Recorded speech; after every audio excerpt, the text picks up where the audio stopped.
세 번째 시간입니다. 여러분 조금 힘들죠? 그 공부가 원래 힘든 겁니다. 여러분 잘 좀 이해를 좀 해주시고 따라와 주시기 바랍니다. 인류학은 이제 인간에 대해서 연구하는 학문이라고 그랬죠. 다른 분야도 인간에 대해서 뭐 심리학, 사회학, 역사, 의학 많이 연구하지만 그러나 특별히 차이점은 뭐냐면 그 연구의 목적이나 그들이 사는 방법의 차이점이 아니라 질문에 답하기 위한 관점의 차이라고 그랬죠. 인류학이 가지는 관점은 뭐냐면 사람에 대한 이해예요. 통전적 이해죠. 사람은 누구냐 하는 거죠. 거긴 답하는 것입니다.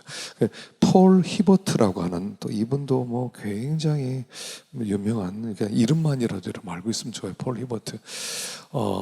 인류학의 연구 방법에 있어서 세 가지 관점으로서 접근 방법을 제시합니다.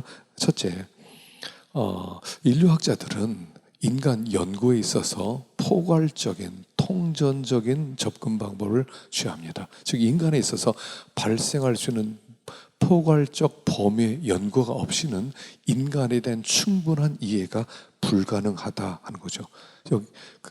다시 말하면 인류학은 인간의 문화 구조, 사회 구조, 심리 구조, 생물학적 구조, 신체 구조 등 다양한 과학적 모델을 연구하고 그 구조들 사이의 상호 연관성을 찾는다는 거죠. 그러니까 여기에 그 인류학의 초점은 뭐냐면 통전적이에요. 그러니까 통전적인 홀리스트, 어떤 사람을 볼 때 한 면을 보는 게, 코끼리를 볼 때 코만 보는 게 아니에요. 뭐 꼬리만 잡는 게 아니에요. 다리만 만지는 게 아니에요. 그럼 다 일부분만 아는 거죠. 코끼리를 알려면 전체를 다 봐야 돼요. 코도 보고 귀도 보고 등도 보고 다리도 보고 꼬리도 보고, 그래야 이게 뭐 뱀 같습니다, 무슨 이게 뭐 기둥 같습니다, 이런 소리 안 하거든요. 인류학의 관점은 뭐냐면 통전적 연구라는 거죠. 두 번째, 인류학자들은 하나의 분석의 틀로서 문화의 개념을 발전시킵니다. 학자들마다 다양한 문화의 개념에 대한 정의를 하지만 공통점을 요하면 문화는 한 사람의 구성원들에 의해 학습되고 공유되고 습득된 행위와 사고의 패턴이며 그 사회의 산물로서 통합된 시스템이라는 거예요. 다시 말하면 문화는 세 가지 요소가 포함돼요. 한 사회 물질적인 산물의 형태와 관찰 가능한 인간의 행위와 그 사회 구성원들이 갖고 있는 아이디어들의 통합된 시스템, 혹은 복합적인 정렬이라고 볼 수 있다는 것입니다.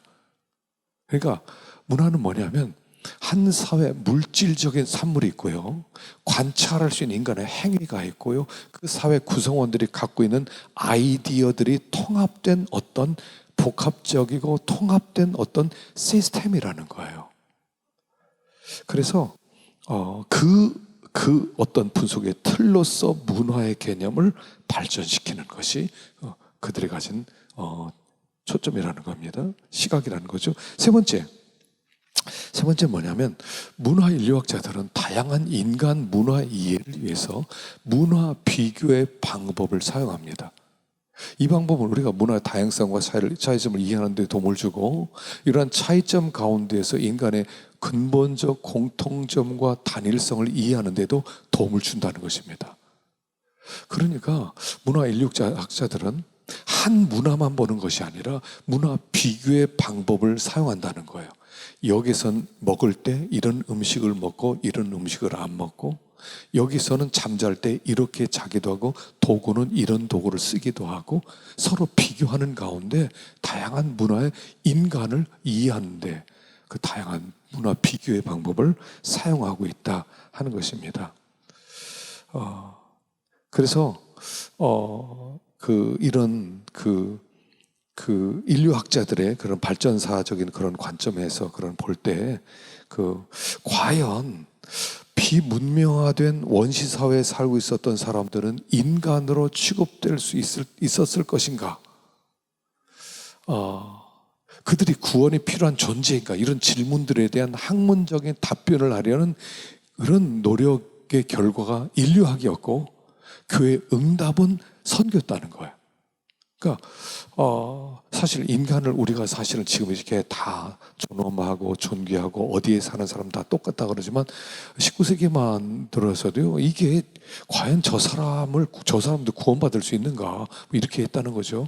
그래서 이 19세기 돌아서 이 질문들에 대한 응답은 두 가지 대통합 이론으로 나타나게 됩니다. 그래서 하나는 문화 진화론과 생물학적 진화론 두 가지 그런 이론이 나오죠. 그래서 어거스트 콩트는 문화 진화론을, 찰스 다윈은 생물학적 진화론을 주장하기 시작합니다. 자, 먼저 생물학적 진화론에 근거해서 인류학자들은 종족의 차이점에 대한 설명을 진화와 미진화된 종족의 차이에 근거하여 설명합니다. 그러니까 어떤 문화는 진화되었어요. 어떤 문화는 진화되지 못했어요. 그러니까 어떤 결과가 옵니까? 너는 미개, 우리는 우월해. 그러니까 너희를 부릴 수 있어. 노예 제도가 나오고요. 식민주의가 정당화됩니다. 이게 생물학적 진화론의 결과예요. 찰스 다윈이 굉장히 중요한 역할을 했습니다. 그의 진화론으로 말미암아 사람들을 종이를 탁월한 종, 탁월하지 못한 종, 히틀러 같은 사람도 그렇게 나온 거죠. 그러다 보니까 탁월하지 못한 자들은 다 없애도 되는 거죠. 그래서 이 생물학적 진화론을 그렇게 얘기했다는 것입니다. 근데 이제 19세기 활동했던 선교사들은 창세기 1장에 인간 창조에 근거해서 인간은 그렇지 않다. 그렇게 주장했고요. 타락한 모든 인간들에게 복음이 절대적으로 필요함을 인식했어요.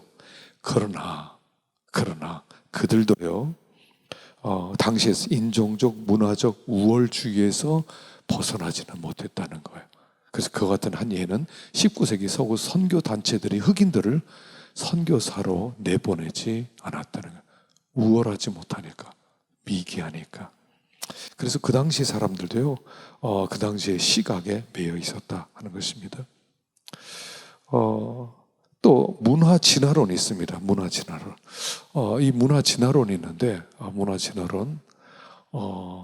그 생물학적 진화론이 인류의 인종적 차이점에 대해 설명을 못해서 이 문화 진화론이 이것을 설명하기 위해서 나오게 되죠. 자, 그 문화 진화론은 뜻 다음을 넘겨주세요. 모든 인간의 역사가 단순한 종족에서 복잡한 종족으로, 야만인에서 문명인으로, 비논리적 정신 상태에서 논리적 정신 상태로 진보를 거듭해온 진보의 역사라는 것이고요. 서구 문명과 기술의 우월성이 이를 입증한다고, 이런 관점에서 볼 때 문화 진화론은 서구 세계, 비서구 세계에 대한 정복과 통치를 역시 정당화시키고, 근데 계몽주의 역사관을 만들죠. 비록 그 당시에도 문화 진화론의 입장을 많은 선교사들이 걸정했지만 선교 활동에 있어서 서구의 우월적 사고와 행동이 은연중에 나타나게 됩니다. 그러니까 문화 진화론은 뭐냐면 우리의 문화가 우월하다는 겁니다. 그래서 우리의 문화를 너에게 심어줘야 된다는 겁니다. 그러니까 여전히 동일하게 그들을 지배하려고 했다는 것이고요. 선교사들은 그렇지 않다 그러면서도 선교하는 활동 속에서 들어가서 어떻게 했습니까? 문화를 심어주려고 했다는 거예요. 그래서 선교지에 가서 그들의 집을 바꿔주겠다. 그래서 원주민의 집을 불태우고 그 서구식 집을 지어주고 옷을 벗게 하고 서구식 옷을 입혀주는 걸 그들이 선교라고 생각했다는 것이죠. 자, 이런 일들이 그 당시에 많이 나타날 수밖에 없었다는 것입니다. 그 서구 계몽주의 바탕 위에 세워진 서구 선교 운동은 몇 가지 특색이 있어요. 첫째 뭐냐면 19세기 서구의 선교 운동은 전 세계 교회 서구화를 초래하게 됩니다. 많은 선교사들이 서구 문명의 우월성을 받아들이고 선교의 목적을 선교지 국가의 기독교화와 더불어 서구 문명화와 상업화로 봤다는 거예요. 그러니까 사실 우리나라도요 굉장히 영향을 많이 받았죠. 지금은 이제 국악 하면은 국악 좋은 거야, 찬송가로도 만들 수 있어, 부를 수 있어 하지만 예전에는 국악 그러면 그건 무당음악 이렇게 얘기했어요. 우리는 다 서구음악의 지배, 그 음악의 지배를 받았거든요. 서구의 문화를 가져오는 그것을 마치 복음을 전하는 것으로 보았다는 것입니다. 두 번째, 19세기 서구 선교운동은 계몽주의 영향 아래 자연과 초지안을 분리했다는 거예요. 서구의 과학 문명은 이성을 기초로 하여 형성되었기 때문에 비서구의 애니미즘, 무할론이라고 샤머니즘에 기초한 주술적 종교들은 미신이라는 이름으로 선교사들에 의해서 배척이 되죠. 그러니까 자연적인 것과 초자연적인 것을 구분을 하죠. 그래서 나중에 이게 어떻게 되냐면 그 애니미즘, 그래서 이러한 종교들은 성경적 입장에서 심각하게 연구되거나 다뤄진 것이 아니라 지하로 숨어 들어가서 사람들의 의식 속에 계속해서 지배하고 다양한 혼합주의적인 형태로 나타나게 됩니다. 다시 말하면 기독교가 우리나라에 들어왔어요. 그리고 이제 샤머니즘, 우리 무당 그걸 다 몰아냈죠. 몰아냈는데 기독교가 어떻게 됐습니까? 샤머니즘적인 기독교로 변한 거예요. 무당적인 기독교로 변하는 거예요. 그래서 샤머니즘에 삼킨 기독교, 그러니까 정상적인 성경이 말한 기독교가 아니라 유교화된 기독교 또는 샤머니즘화된 기독교로 변화되었다 하는 것을 얘기해요. 그래서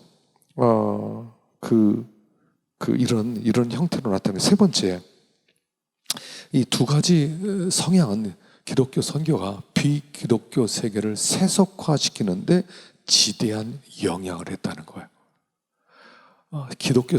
비기독교 세계를 오히려 더 세속화시켰어요. 그러니까 이 세속화시켰다는 의미는 어떤 면으로 혼합주의화 되었다는 것이죠.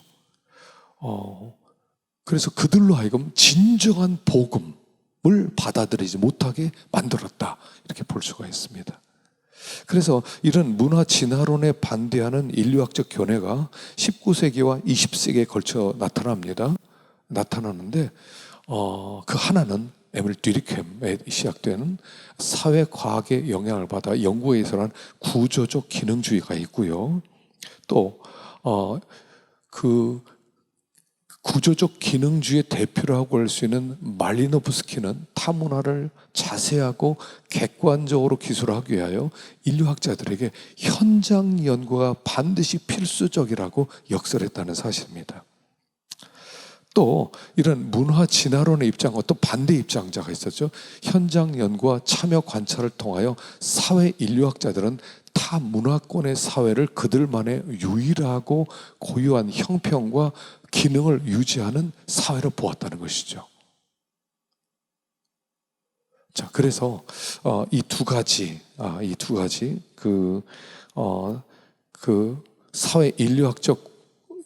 사회 인류학인 구조적 기능주의 입장에서 볼 때 타문화를 평가할 수 있는 초문화적 기준이나 보편적 잣대가 있을 수 없고, 자문화적 입장에서 타문화를 평가하는 것은 자민족 중심주의고 제국주의로 간주되는 것이었어요. 이런 입장에서 인류학은 문화 상대주의 개념을 발전시켰다는 사실입니다. 그러니까 이제 그 어떤 문화 진화론에 대해서 또 사회 인류학이 이렇게 나오고 그러면서 자민족 중심주의가 또 개발이 되고요. 거기에서 다시 보완적으로 나오는 게 문화 상대주의다 하는 것입니다. 자, 이 문화 진화론에 대한 두 번째 도전이 있어요. 인류학자 프란츠 보아즈와 크레버 그리고 그들의 제자들의 의해 발전된 역사주의가 있었다는 것입니다. 이들은 아메리칸 인디언들의 문화와 그들이 문화 변화에 대해 연구하면서 이런 질문을 제기했어요. 어떻게 인디언들이 그런 문화적 혼란 속에서도 생존할 수 있었느냐? 그리고 왜 몇몇 인디안 부족들은 서구 정착민들에 의해 소개된 새로운 문명들에 순응되었느냐? 이들은 서구 문명이라는 단어 속에 함축된 서구 우월 의식과 자민족 중심주의적인 태도 교만을 거부하고 그것을 문화라는 단어로 대체시켰다 하는 것입니다. 따라서 그 문화의 개념에 대한 발전과 연구는 문화의 차이점에 대한 새로운 인식의 전환과 함께 문화를 통합된 전체로 보는 것이 아니라 끊임없이 변하는 실체로 본 것입니다. 그럼 이런 인류학적인 이론들과 성찰들이 어떻게 선교학과 관련을 갖게 되느냐 하는 것이죠. 그래서 이제 연결되는, 그렇다면 이 선교학적 문화 인류학은 무엇이냐 하는 문제가 나오는 것입니다. 자, 가톨릭 선교학자죠. 아주 유명한 사람입니다. 루이즈 루즈베탁이에요. 루이즈 루즈베탁이라는 분인데, 이분은 인류학을 이렇게, 선교학적 인류학을 이렇게 정의합니다. 선교학적 인류학은 응용 인류학의 특별한 형태로 간주될 수 있는데, 그것의 과정과 분석들은 인류학적인 반면에 학문적인 범위와 목적은 선교학적이다라고 얘기를 했다는 것입니다. 선교학은 근본적 이슈들이나 목표들을 제시하고, 인류학은 선교학의 연구를 위한 관점이나 접근 방법이나 기준들을 제공한다는 겁니다. 더 자세히 말하면 선교학적 인류학은 뭐냐면, 그 교회 선교와 상관성이 있는 한에서 인류학의 모델들, 다양한 개념들, 통찰들, 원리들, 이론들, 방법들을 종합하는 거예요. 그러니까 선교와 관련된 한에서 여러 다양한 인류학의 모델들, 어떤 개념, 통찰, 어떤 통찰력, 원리, 이론, 이런 것들을 종합하고요. 두 번째, 이렇게 종합된 인류학적 지식들이 선교를 보다 덜 잘 이해하기 위해서 어떻게 사용되어지는가에 대해서 또 관심을 갖는다는 것입니다. 그리고 이런 관점은 선교학과 인류학의 연관성을 고찰해 볼 수 있다는 것입니다. 인류학은 우리로 하여금 타 문화를 더 잘 이해하는 데 도움을 주고, 타 문화권에서 그리스도인의 삶과 사역 가운데 자민족 중심의 한계를 극복하고 문화 충격을 최소화할 수 있도록 도움을 준다는 것입니다. 사실 우리가 선교학에 있어서요, 굉장히 문제가 뭐냐면 문화 충격이죠. 컬처 쇼크입니다. 선교 현장에 선교사들이 들어가서 선교지에 대한 충분한 이해, 문화에 대한 이해를 하지 못하고 들어가면 굉장히 큰 충격을 받고 적응을 못해요. 돌아오는 선교사님이 상상외로 많습니다. 그래서 여러분, 단기 선교 가면 그래서 현장의 문화를 이해하기 위해서 선교사님들이 시장에도 보내고 전도도 시키고 사람들로 만나고 버스 타게 하고 말뚝이도 타게 그런 일을 하죠. 문화를 이해시키는 거죠. 그래서 기독교 선교에 있어서 인류학적 이론과 통찰들을 무비판적으로 받아들인다면 성경을 세속적인 근거로 대체하는 위험에 처하게 되고, 반면에 인류학이 선교학에 기여한다는 것을 무시하면 선교 사역은 절름발이가 된다 하는 것이죠. 그러니까 서로가 필요한 거예요. 그러니까 선교 필요 없다, 선교학 필요 없다, 인류학적 접근으로 문화를 받아들이자. 그러면 복음이 아니라 그냥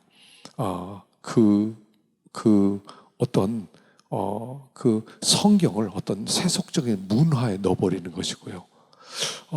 인류학이 선교에 기여하는 것을 무시해버리면 선교 사역은 그야말로 그냥 절름발이가 온전한 선교를 할 수가 없을 것이다. 그렇게 되겠죠. 자, 세 번째, 인류학과 선교가 처음으로 관계를 맺게 된 것은 성경 번역에 있어서 중요한 역할을 했던 언어학을 통해서였다는 거예요. 이런 분야에 있던 역할을 한 사람들이 유진 리다, 윌리엄 스몰리, 윌리엄 레이번, 제이콥 로웬, 케네스 파이크, 이런 사람들이죠. 이들은 practical anthropology, 응용 인류학이라는 거죠. 기독교 인류학자를 통해서 인류학의 이해를 도모하고 선교에 있어서 인류학의 가치를 선교학에 알리는 아주 지대한 역할을 했다 하는 것입니다. 그러면 인류학이 선교학에 어떻게 공헌할 수 있느냐? 폴 히버트는 5가지로 제시하고 있죠. 첫 번째, 인류학을 통해서 타문화권의 상황을 이해하는 데 도움을 준다는 겁니다. 그리고 선교에 있어서 선기 현지의 사회 문화적 상황을 제대로 이해하지 못할 때 오는 결과는 선교사의 중도 탈락으로 이어질 수 있다는 것입니다. 그래서 선교지에 가기 전에 선교 정탐을 하죠. 선교 정탐을 시킵니다. 먼저 그 현장에 들어가 봐라. 그리고 그 현장에 들어가서 그 나라가 어떤 나라인지 가봐라. 물론 그렇지 않고 가는 분들도 있더라고요. 제가 아는 그 도미니크에 있는 선교사님은 그 도미니카가 아프리카에 있는 나라인 줄 알고 갔대요.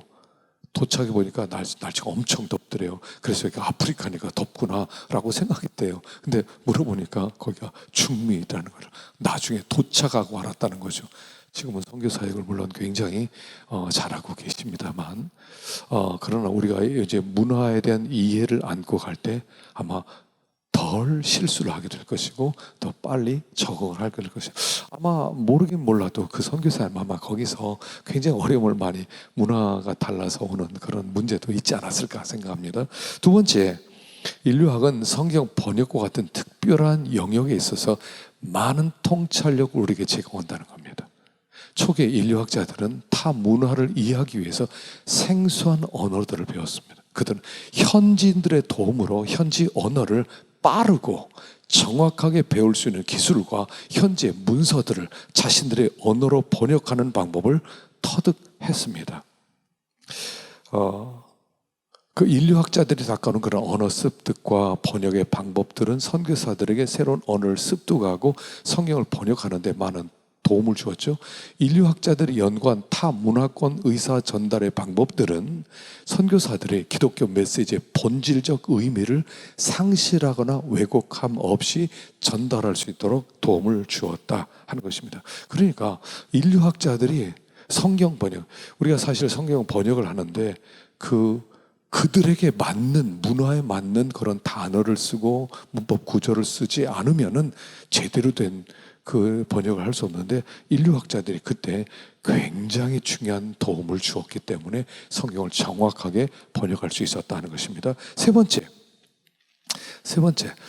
인류학은 선교사들이 타문화권에서 현지인들이 그리스도인이 될 때 겪는 사회 변화의 과정을 포함한 회심의 과정을 이해하는 데 도움을 준다는 것입니다. 그래서 사회 인류학자들이 발전된 사회 구조의 개념들은 종교와 사회 변화를 이해하는 데 중요한 이론들을 제공했다는 겁니다. 그러니까 우리가 회심한다. 그리고 우리가 회심할 때는 어떤 이 사회 변화의 과정 속에서 회심이 이루어지는 거예요. 예수를 믿는다 그러면 예수 믿겠습니다. 자, 그리고 나서 교회 나오는 그걸 회심이라고 하지 않아요. 우리 회심을 예수 믿는다 할 때, 지금 이게 이제 기독교의 문제이기도 하죠. 예수 믿는다? 예, 믿었습니다. 그리고 삶은 아무것도 변하지 않아요. 사실은 어떤 사회 변화의 과정이 있어야 되거든요. 이 사람이 이제 갔던 것을 끊고 또 그리고 규칙적인 어떤 생활을 하게 되고 어떤 사람들을 만나고 그리고 삶 속에서 어떻게 변화되는 이 과정들을 인류학자들이 제시해 준다는 거예요. 그러니까 이 사회를 다 연구했어요. 이 사회에서 변화가 일어날 때 사람들은 이렇게 한다. 예를 들어서 우리나라 사람들, 여자가 머리를 잘랐다. 그럼 삶에 굉장히 뭔가 큰 결단을 내렸다. 뭐 그런 거 있잖아요. 머리를 잘랐다. 예를 들어서 그런 일들, 그런 것들을 이해하도록 도와줄 수 있다 하는 것입니다. 네 번째, 인류학은 우리가 복음을 듣는 사람들에게 그들의 상황과 복음의 연관성을 깨닫게 하는 데 도움을 주죠.